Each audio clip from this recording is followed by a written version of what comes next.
3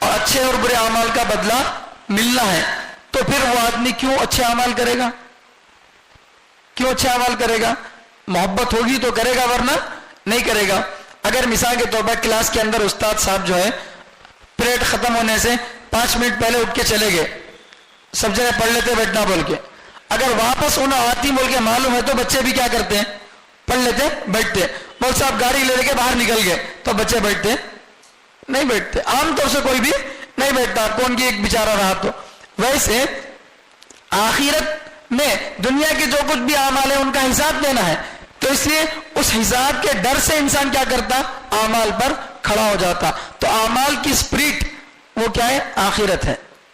آخرت کے عقیدے ہی کی وجہ سے آدمی سب کچھ اعمال کرتا ہے۔ صحابہ کرام جو پہلے جاہلین عرب تھے، جن کے لیے بہت ہی معمولی تھا کسی کا خون بہانا، کسی پر ظلم کرنا، بے حد ان کی بڑی عجیب داستان ہے، لیکن جب آخرت پر ان کا یقین ہو گیا تو اب لوگوں نے دیکھا یہ کون سی عجیب قوم ہے، ایک طرف ہم بھائی بھائی کے خون کے پیاسے ہیں اور یہ دوسرے دشمنوں کو بھی گلے لگا رہے ہیں، خود بھوکے رہ کے دوسروں کو کھلا رہے ہیں، یہ کون سے عجیب لوگ ہیں؟ تو لہذا ان کو دیکھ کر کیا کر لیے لوگ؟ ایمان لا لیے۔ آخرت کا عقیدہ وہ اتنا بڑا مؤثر عقیدہ ہے کہ انسان کو کیا کرتا؟ اعمال پہ کھڑا کرتا ہے، ورنہ ظاہری طور پر مدرسے کے اصول ہیں، گورنمنٹ کے رولز ہیں، یہ انسان کو کھڑا نہیں کرتے۔ گورنمنٹ کتنے رولز نے نکالی، کیا سب پہ عمل کر رہے ہیں؟ ہیلمٹ پہن کو جانا ہے نا، کون تو بھی ایک جنا پہن کو آیا ہیلمٹ؟ نہیں، کون بھی نہیں پہن کو آتے، انہوں بولنے کا بولتے رہتے، ہمارا کرنے کا ہمیں کرتے رہتے۔ ایک جنا 3 جنے مل کو جا رہے تھے گاڑی پہ، کون کی ہولا بولا بیچارہ ٹرافک پولیس والا پکڑ لیا، جو 3 جنے مل کو نہیں جانا نہ بول کو، ہاں اس واسطے ایک جنے کو چھوڑنے جا رہی بولے کہتے ہیں، تو 3 مل کے نہیں جانا بول کے ایک جنے کو چھوڑنے جا رہے بول کے، تو اس طرح سے چکما دے کے نکل جاتا دنیا میں، لیکن وہ مسئلہ آخرت کا ایسا نہیں ہے، وہاں تو نہیں ہو سکتا۔ تو آخرت کے یہ عقیدے ہی کی وجہ سے آدمی اعمال کرنے پر کیا ہوتا؟ تیار ہوتا ہے۔ روزہ ہے آدمی تو روزے میں گھر کے اندر فریج میں ٹھنڈا پانی رکھا ہوا ہے، کھانے پینے کی سب چیزیں رکھی ہے، کوئی نہیں دیکھ رہا، کوئی CCTV کیمرہ وہاں پر نہیں ہے، تو بھی آدمی کھاتا پیتا نہیں، کیوں؟ اس لیے کہ وہ سمجھتا ہے کہ میں صبح میں نیت کرا اللہ تیرے راستے روزہ رکھ رہا ہوں بول کے، اب اگر کیا تو بھی دغلا پن کرا تو اللہ کل قیامت کے دن کیا کرتے؟ میرے کو سزا دیتے۔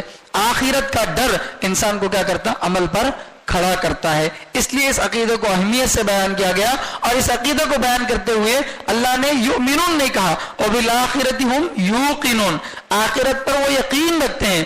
یقین یہ شک کی ضد ہے، ذرا برابر بھی شک نہ ہو اس میں، یہ ہے یقین۔ تو جس قدر آخرت پر آدمی کا یقین ہوگا اس قدر اس کا ایمان بھی کیا ہوگا؟